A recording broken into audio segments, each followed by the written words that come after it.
Halo teman-teman, Assalamualaikum warahmatullahi wabarakatuh.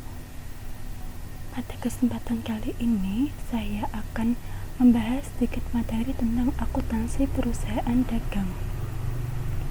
Nah, sebelum kita ke materi, kita perkenalan dulu ya. Nama saya Lia Fajarwati. Saya dari Universitas Pokjar Cempakapati ya, kelas manajemen 2B. Banyak yang tanya sih, kok pilih di UT sih? Emang alasan masuk UT apa? Yang pertama itu karena waktunya yang fleksibel. Yang kedua, harganya terjangkau. Yang ketiga, UT merupakan perguruan tinggi negeri. Terus yang saya sukai dari UT itu karena waktu kuliah yang singkat. Jadi teman-teman, kuliah di UT itu cuma 2 bulan. Itu pun pertemuan cuma Sabtu sama Minggu. Jadi jadwal kuliahnya fleksibel ya, bisa sambil bekerja juga. Nah, gak usah lama-lama, kita langsung ke materi ya. Materi yang saya bawakan kali ini akuntansi perusahaan dagang. Sebelum kita mempelajari lebih dalam tentang akuntansi perusahaan dagang, kita harus tahu pengertian dulu apa itu perusahaan dagang. Jadi perusahaan dagang adalah kegiatan usaha yang melakukan suatu pembelian barang untuk dijual kembali tanpa adanya proses produksi. Sebagai contoh ya, toko sepatu. Toko sepatu kan membeli sepatu dari distributor A, lalu dia menjualnya kembali tanpa melalui proses produksi apapun ya, tanpa melalui proses lagi. Selanjutnya, ciri-ciri perusahaan dagang.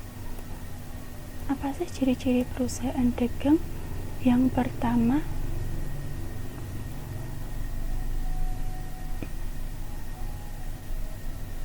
pendapatan utama berasal dari penjualan barang. Yang kedua, biaya utamanya berasal dari HP barang yang terjual dan biaya usaha lainnya. HP itu harga pokok ya. Yang ketiga, dalam akuntansinya terdapat akun persediaan barang. Yang keempat, antara barang yang dibeli dan barang yang dijual itu sama. Yang kelima, tujuan utamanya mencari laba. Menjual dengan harga lebih tinggi dari harga beli itu untuk mencari laba ya. Menjual dengan harga yang lebih tinggi dari harga beli. Oke, contoh perusahaan dagang itu ada toko sepatu, toko pakaian, toko sembako. Misal ada yang tanya, pabrik sepatu termasuk perusahaan dagang enggak sih? Pabrik sepatu tidak merupakan perusahaan dagang ya, karena pabrik sepatu itu kan mengolah lagi, membeli kainnya, terus mengolahnya menjadi sepatu baru dijual. Nah, kalau perusahaan dagang itu tanpa mengolah sama sekali, jadi kita membelinya terus kita menjualnya. Kita lanjut ke kegiatan utama perusahaan dagang. Yang pertama itu pembelian pembelian. Yang kedua ada arus kas keluar. Yang ketiga ada penjualan. Yang keempat ada arus kas masuk.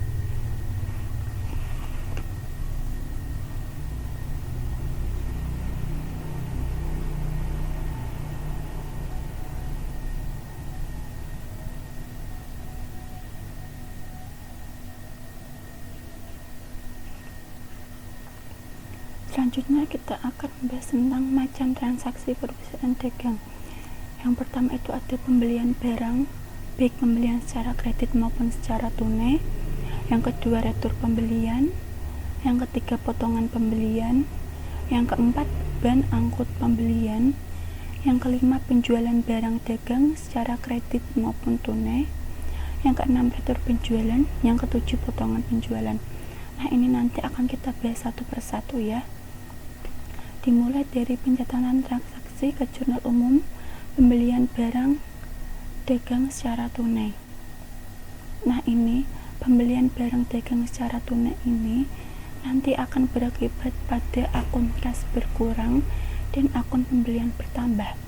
Ini contoh, tanggal 9 Maret 2018 dibeli barang dagang dari toko sebelah Jaya seharga 750.000.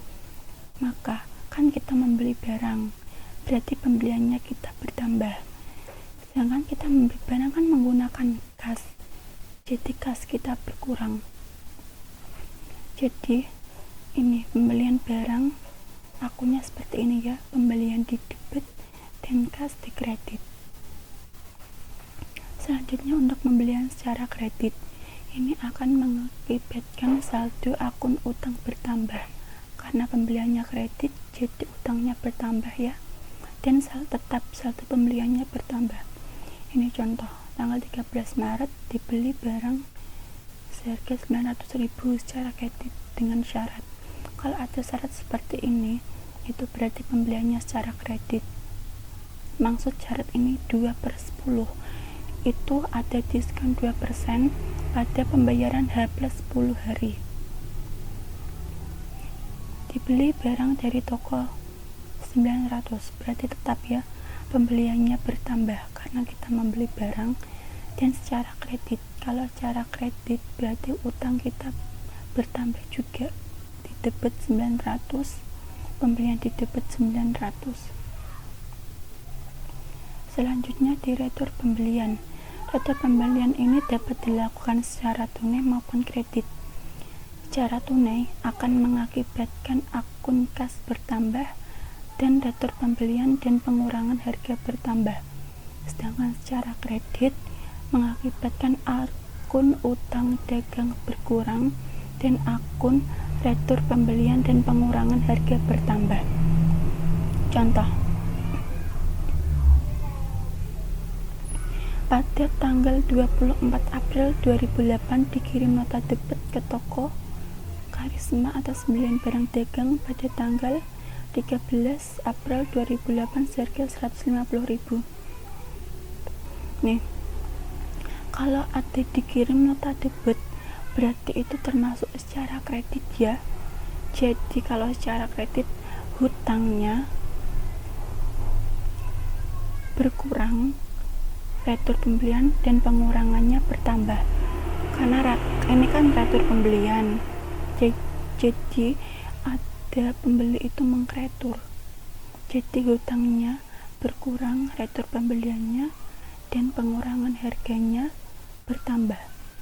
Hutang masuknya di debit, retur pembelian dan pengurangan harganya masuk di kredit. Selanjutnya potongan pembelian diperoleh apabila pembayaran dilakukan sesuai dengan syarat pembayaran tertentu. Yang kedua, potongan pembelian mengakibatkan akun utang dagang berkurang, akun kas tetap, dan akun potongan pembelian bertambah. Ini kalau bingung langsung ke contoh aja ya. Pada tanggal 28 April 2008 dibayar kepada toko, ini kursornya kok pindah-pindah, dibayar kepada toko Mulia Abadi atas pembelian barang dagang pada tanggal 13 April 2008 sebesar 900.000 dengan syarat 2/10 N/30. Ini berarti mendapat diskon 2% pada pembayaran H+10. Pembelian mengakibatkan akun utang dagang berkurang, berarti utang dagang masuk di debit, kas masuk di kredit, dan potongan pembelian masuk di kredit. Utangnya tetap 900, kasnya kan dipotong karena dapat diskon 2%. Ini dari mana sih? Dari sini potongan pembelian 2/100 dikali ini. Nah, yang kelima, beban angkut pembelian. Di beban angkut pembelian ini tergantung pada syarat penyerahan barang ya. Syarat penyerahan barang itu ada dua. Yang pertama, free on board atau FOB shipping point atau perangko gudang penjual. Maksudnya ini, penjual menyatakan bahwa semua beban dan tanggung jawab atas barang itu sudah beralih kepada pembeli sejak barang itu keluar dari gudang. Ini contoh transaksinya.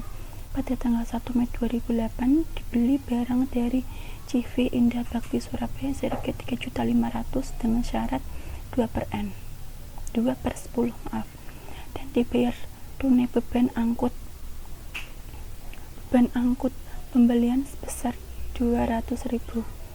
Maka transaksinya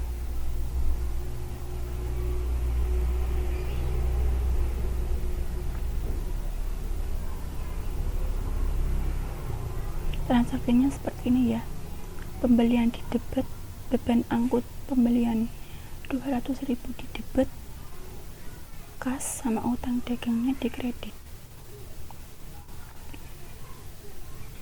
Pembelian 3.500.000 ini kan bertambah, terus beban angkutnya 200 kan termasuk di pengurangan kas 200, beban angkut pembelian, utang dagangnya 3.500.000 karena ini kan termasuk kredit, berarti utang dagangnya 3.500.000, pembeliannya juga bertambah, utangnya bertambah karena ini termasuk kredit ya, yang kasnya berkurang.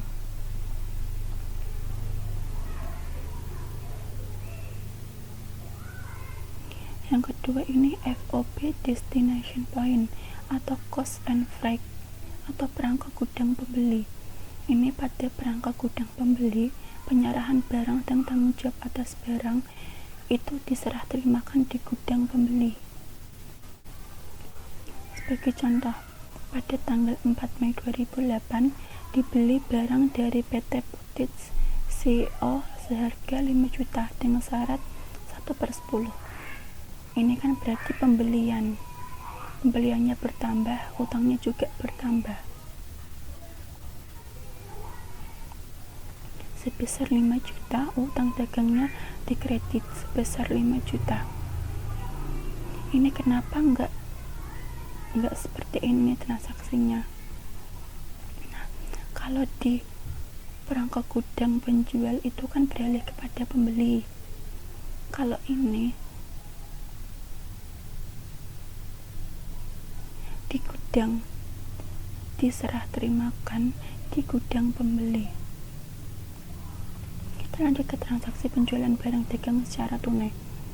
Ini secara tunai dulu ya, itu akan mengakibatkan akun kas dan penjualan bertambah. Sebagai contoh, pada tanggal 2 Mei 2008 dijual barang dagang kepada toko Jaya Abadi Jakarta dengan tunai seharga 6 juta. Berarti ini nanti kas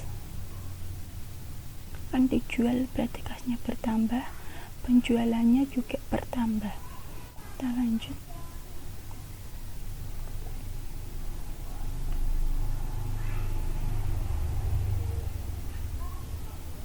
Penjualan barang dagang secara kredit. Tadi kan secara tunai, sekarang kita akan bahas secara kredit. Ini akan mengakibatkan akun piutang dagang bertambah dan akun penjualan bertambah. Ini kenapa kok termasuk akun piutang? Kan kita menjual barang, penjualan barang. Jadi kan pihak luar punya hutang kepada kita, itu nanti masuknya ke piutang dagang ya. Ini ada contoh 4 Mei dijual barang seharga 5.500 secara kredit. Berarti piutangnya kita bertambah, penjualan kita juga bertambah. Piutang dagang di debit, penjualan kita di kredit, jumlahnya sama ya, 5.500.000. Yang selanjutnya retur penjualan dan pengurangan harga. Jika penjualan dilakukan secara tunai, maka akan mengakibatkan akun kas berkurang dan akun retur penjualan dan pengurangan harga bertambah. Itu kalau secara tunai. Nah, kalau secara kredit, maka retur penjualan mengakibatkan akun piutang berkurang dan akun retur penjualan dan pengurangan harga bertambah. Pada pembelian secara kredit, retur penjualan oleh penjual itu biasanya diikuti dengan pengiriman nota kredit kepada pembeli. Nah, kita langsung ke contoh aja ya. Pada tanggal 7 Mei 2008 dikirim nota kredit kepada toko Madiun atas penjualan barang dagang pada tanggal 4 Mei sebesar 250.000. maka transaksinya dikirim nota kredit, berarti termasuk kredit ya. Akun piutang berkurang, nih piutang berkurang masuknya di kredit. Akun retur penjualan dan pengurangan harga bertambah masuknya di debit. Paham ya? Kita lanjut ke potongan penjualan. Mendebit akun kas dan akun potongan penjualan dan mengkredit akun piutang. Itu kalau potongan penjualan. Kita langsung ke contoh aja ya. Tanggal 9 Mei 2008 diterima pembayaran dari toko Madiun atas penjualan barang dagang pada tanggal 4 Mei seharga 5.500.000 dengan syarat 3/10 N/30. Paham ya syarat ini? 3/10 itu maksudnya potongan 3% ya di pembayaran H+10. Kalau 2/10 itu potongan 2%, begitu pun seterusnya ya. Ini akunnya kas dan akun potongan penjualan itu di debit akun potongan penjualan, sedangkan piutang dagang di kredit 5.500.000. Ini kok bisa dapat ini potongan penjualannya? Lah, ini nanti kita hitung lagi. 3 kan mendapat potongan 3%, jadi 3/100 tinggal ini aja. Hasilnya ini. Piutang penjualan kasnya kok bisa dapat ini? Ya kita langsung kurangin aja. Ini hasil dari 3% kali ini, kita kurangin ini. Nanti hasilnya ini. Itu kan akan mendebit akun kas. Kita lanjut tentang harga pokok penjualan. Ini kalau di akuntansi perusahaan dagang itu biasanya ada harga pokok penjualan. Nah, seperti dalam laporan laba rugi itu terdapat hubungan sebagai berikut ya. Harga pokok penjualan yang tersedia dijual itu persediaan awal tambah harga pokok pembelian. Kalau harga pokok penjualan, harga barang yang tersedia dijual dikurangi harga pokok persediaan akhir. Kalau laba kotor penjualan itu penjualan bersih dikurangi harga pokok penjualan. Langsung ke penyesuaian. Penyesuaian itu diperlukan pada akhir periode dalam usaha dagang. Perusahaan yang menggunakan metode periodik itu tidak dapat menyediakan informasi mengenai dua hal yang sangat diperlukan dalam laporan keuangan, yaitu tentang persediaan yang ada pada setiap saat diperlukan, yang kedua harga pokok barang yang sudah dijual atau harga pokok penjualan YHPP. Jadi perusahaan yang menggunakan metode periodik itu tidak dapat menyediakan dua informasi ini ya. Kita langsung ke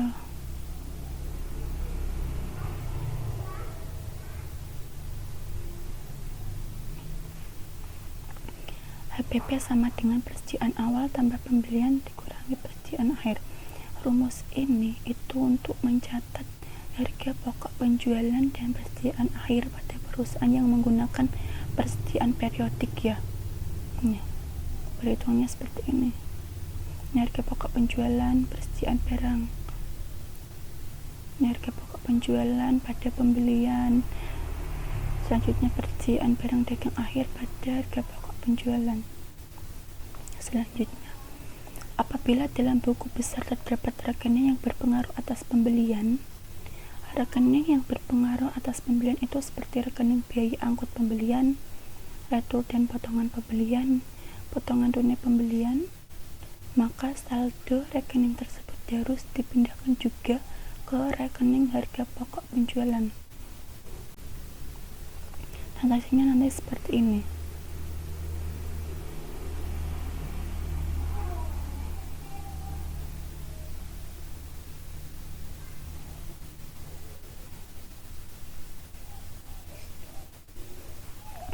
Ini contoh laporan laba rugi ya. Laporan ini saya ambil dari modul pengantar akuntansi DKMK 4115. Ini pada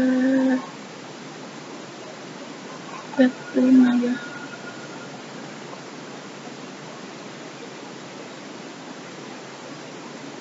bab 5 mengenai perusahaan dagang.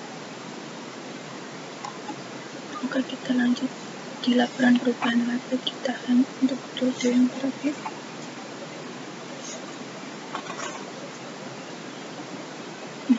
Ini seperti ini ya contoh laporan perubahan labanya.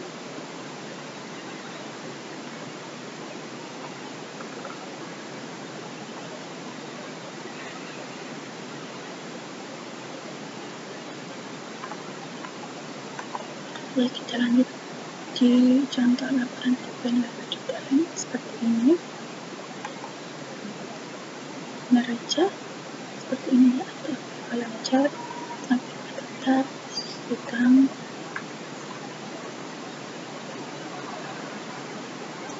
Ini contoh laporan arus kas. Ini ada arus kas keluar, arus kas masuk, saldo kas awal periode. Oke teman-teman, itu materi terakhir ya yang kita pelajari. Ini cuma sedikit sih yang saya bahas. Jadi teman-teman bisa kenangan lagi, bisa lihat-lihat di internet maupun di buku-buku panduan. Semoga teman-teman memahami ya materinya. Semoga materi yang saya bawakan ini bermanfaat. Oke, sekian materi dari saya. Assalamualaikum warahmatullahi wabarakatuh. See you.